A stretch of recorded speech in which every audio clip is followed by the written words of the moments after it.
Prior to getting my hands on the PSVR 2, I can count the number of minutes that I spent in VR on my hands. I had tried the Quest 2 a couple of times, and it was fine. I didn't really have any problems with it, but overall I felt like it was a fairly low-powered device.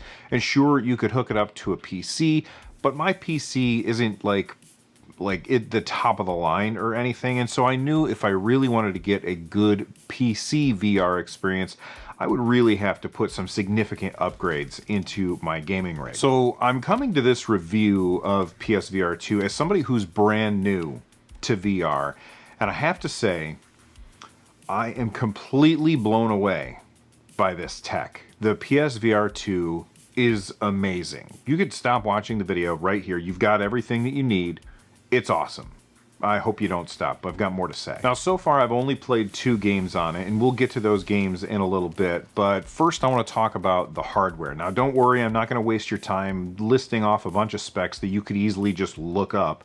What I will say is that the PSVR 2 has 2 HDR 2K screens in it, and they look absolutely gorgeous. Absolutely gorgeous. Now, I have seen some other reviewers say that the PSVR 2 still has that screen door effect and that you can see it, but it is hard to see. And I will say that I agree with those people. I've also seen other reviewers say that it's not there at all.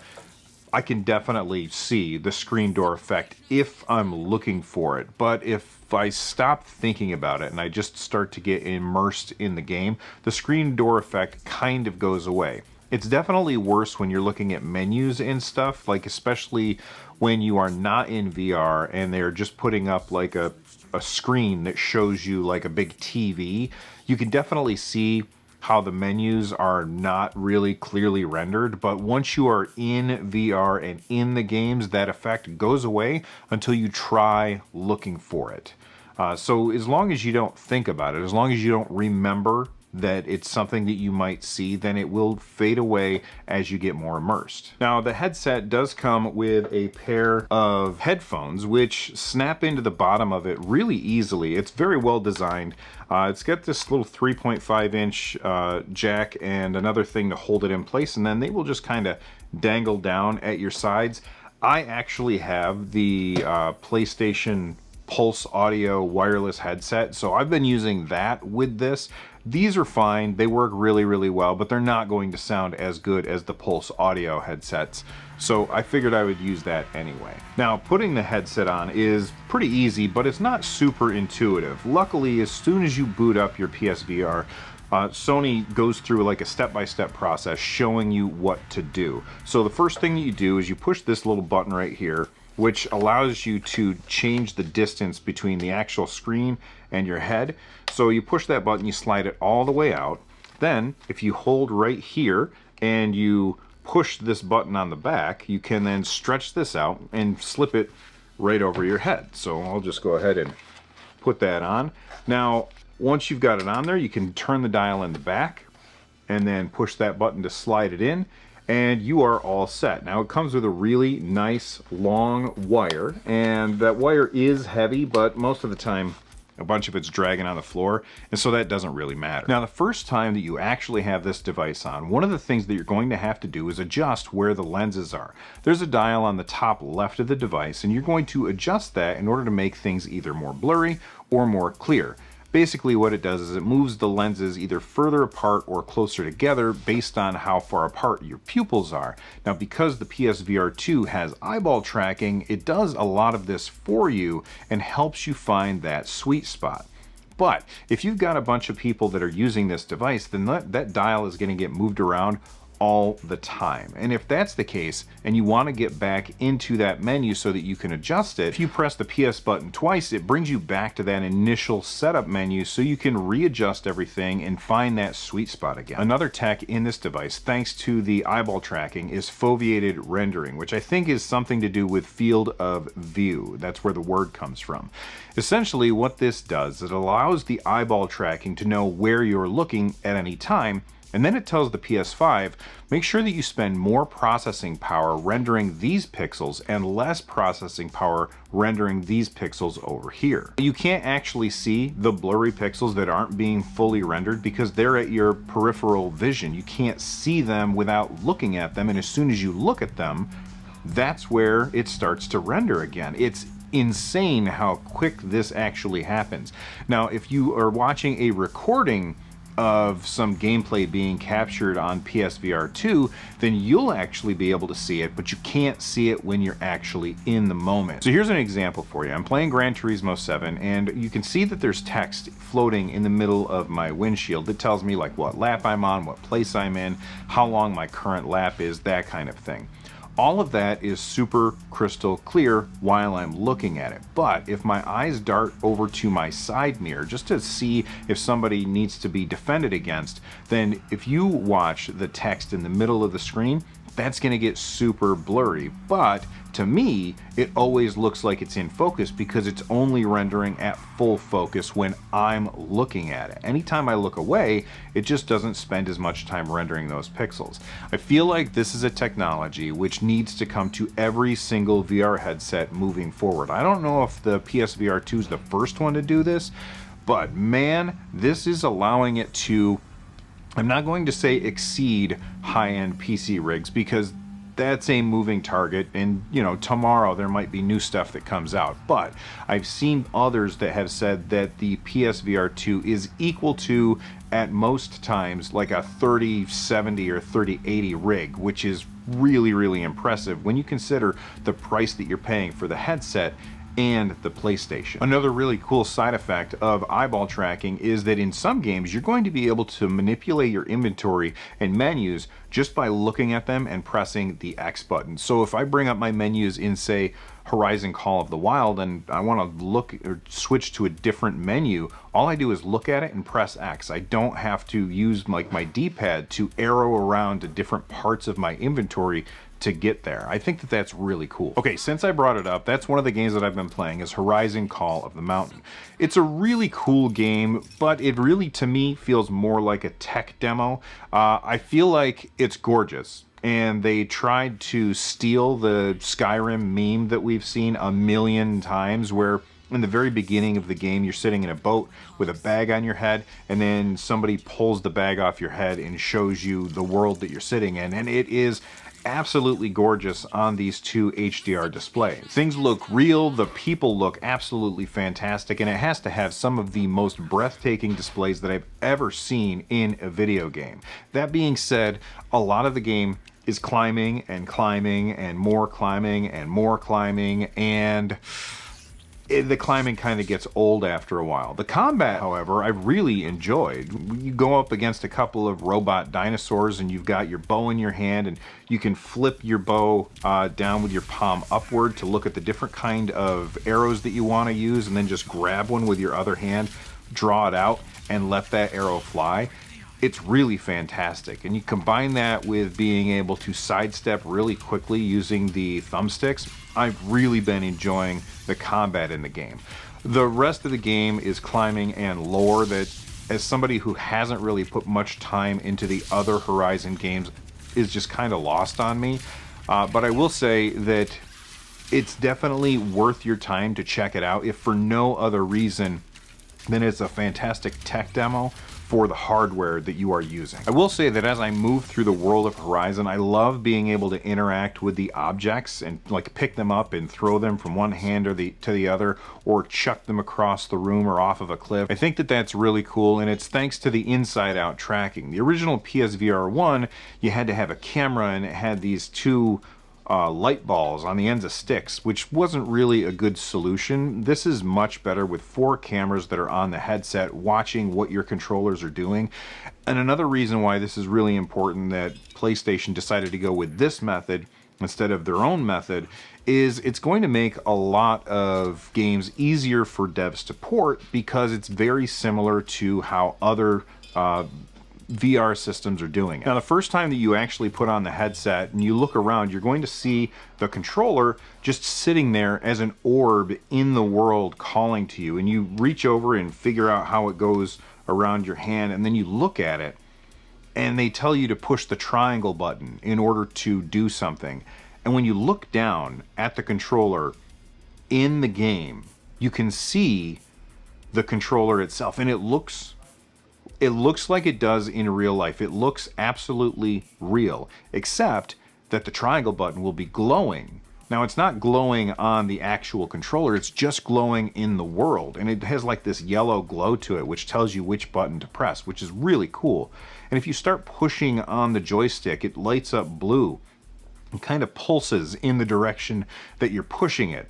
It's something that is really amazing, and it's almost like an augmented reality kind of situation that I absolutely am just flabbergasted with every time that it happens. The controller has this wrist strap that you can put on and easily tighten with one hand, and then you put your hand through the ring in order to hold it. I will say that trying to pick them up and figure out how to hold them without being able to see your hands going in is very disorienting, but once you get it on there, it's very comfortable and easy to hold. You've got an R1 button right here as your grip, and an R2 button is your trigger. Both sides have a joystick, and the cross, circle, triangle, and square buttons have been split up and moved to separate controllers. It's really confusing when they tell you to press which button and you don't know where it is without looking at it. And sometimes, like I said, you'll be able to see the controller in the game, but other times you just see the controllers as your hands in the game, and that can be a little frustrating to remember. Okay, I don't remember where these buttons are anymore because I'm used to them being in a certain position on a traditional controller, but on this controller it's different. Each controller has really cool haptics built into it. One of the things that you can do in Call of the Mountain, say, is you can reach your hand down and put it in the water as you're going down in the canoe, and you can feel that your hand is in the water. You can feel when you grab something and when you pick things up with this controller. I have run into a couple of instances where the cameras don't know where the controllers have gone, like if I've reached behind me to grab an arrow, or if my controller is too close to my chest, the camera might lose where it is. And I've run into issues where suddenly my hand has popped out and grabbed a hold of a rock face that is like 20 feet away from me. But those issues have been few and far between, and I'm sure that as time goes on and, you know, Sony gets more experience with these things, that those things will happen less often. One gripe that I have with these controllers is the way that you charge them. Each one is plugged in via USB-C, which is fine. I'm glad that you're using USB-C and not something else, like something proprietary. But for some reason, they only ship you one USB-C cord with your PSVR 2. And that's not a huge deal because a lot of us have extra USB-C cords laying around. I know that I do. But I almost feel like Sony did this with one reason in mind, is to encourage us to buy the little device that you can just magnetically drop your controllers into and have them charge. It wouldn't have cost them anything extra, a couple of pennies extra, to have that cord split so you could charge both at the same time without having to have an extra USB-C cord. But I mean, here I'm just quibbling. Speaking of wires, the original PSVR 1 was an absolute disastrous mess of wires and breakout boxes, and like you had to like follow directions, plug this in first and then plug this in second and plug this in third. It was a ridiculous like flow chart of how to hook that thing up, which if I had one, I probably would have hooked it up once and never used it again, because I've seen all the wires that had to be out in order to set this up. Well, PSVR 2 has exactly one wire, and I know that there's some contention out there about whether or not it's good to have a wire. I will say that I wish that this wire were detachable. That could cause problems, like you're in the middle of a game and it gets detached, but you know, if your pet chews on this thing, it's going to be kind of hard to replace it. There is a video out there where Sony shows you how to replace that wire, but it's not easy, and it would have been better if this were a detachable wire. Now, one of the reasons why I spent so long waiting to pick up a VR headset was because I wanted it to be wireless. But the advantage of not having it be wireless means that there's no battery in this headset, which means it's a lot lighter and much more comfortable than other headsets out there. In fact, I haven't tried them. I haven't tried them, but everybody that I have heard from that has used the PSVR 2 and has used a bunch of other headsets, they've all said the same thing, that this one is really, really comfortable and well balanced. And part of the reason that it's so well balanced is they don't have to worry about a battery. Instead, you just plug in that single USB-C wire into your PlayStation and you are off to the races. Speaking of the races, let's talk about the other game that I spent a bunch of time playing, and that is Gran Turismo 7. Now, I have to say up front that I am not somebody who really has ever gotten into sim racing. For me, racing meant Mario Kart forever. Like, that's the racing game that I played, was Mario Kart. I didn't play Gran Turismo. I didn't play Forza. I think the most sim racing game that I was ever interested in was Daytona, USA, way back in the day. So needless to say, why did I end up picking up Gran Turismo 7? Like, that's not a game that's in my wheelhouse. Well, I saw that they were getting a free VR update, and it was on sale for really cheap last week. So I ended up picking it up. And before I even talk about the VR experience, I have to say, that game is awesome. Microtransactions aside, I love Gran Turismo 7. But then I got the headset, and I put the headset on, and everything that I loved about Gran Turismo 7 got amplified a billion times. Like, it is so... I've never been so immersed in a game as I have when playing Gran Turismo 7. You are in the cockpit of the car. You can look around inside the car, and you can see, like, the weld points between the roll cage. You can see, like, where there might be a seat, or maybe there's not a seat, depending on what kind of car that you're in for your passenger. You can see, like, the cup holders and the radio and the vents. And as you're driving around, the way that sunlight reflects off the dashboard inside is just absolutely crazy. And then the fact that you're in VR and you have the ability to really quickly just check your mirrors, like look at your rear view mirror, look at your side mirrors, or look down at your little heads-up display and see the map and stuff. And being able to do all that in the moment without having to think about moving that right joystick at all, it makes the experience of playing those games so much better. And I feel like I also am faster at playing Gran Turismo 7 in VR than I am outside of VR, because my brain doesn't have to do all of the calculations to convert things from 2 dimensions to 3 dimensions. I'm in the car. I just know where I am, and I can, as I take a corner, I can look off to the side just a little bit and see where I'm going instead of just seeing straight ahead of my car. It makes it so much easier to take corners and know how fast you should go, know exactly when you should hit the brake and when you should floor it. It's incredible, and the sense of speed that you feel when you are in these cars is just bananas. There's no better way to explain it than you just have to try it.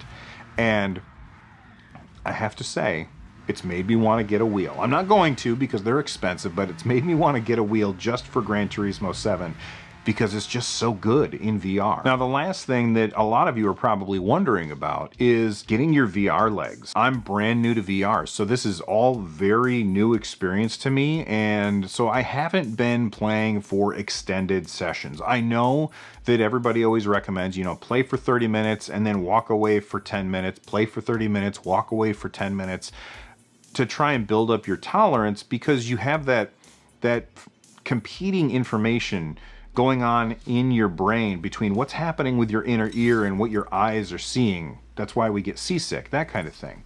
I have to say, I haven't really felt any nausea when playing, but my wife was going to try Gran Turismo 7, and she was fine in the menus, like she had the headset on, and as soon as she hit start race and it switched over and put her in the car, immediately she was like, nope, get me out of here, I don't like it. So if you're somebody who has tried VR before and you didn't like it, like you didn't like the way it felt, then I'm going to say you probably want to avoid PSVR 2 as well, which actually surprised me, because I thought that the 120 hertz screens would actually get rid of that for most people, but it seems like for some people it's still going to affect you. And if you had the bad experience in the past, you're probably also going to have a bad experience here. Anyway, what do you guys think? Let me know down below. Have you tried out PSVR 2?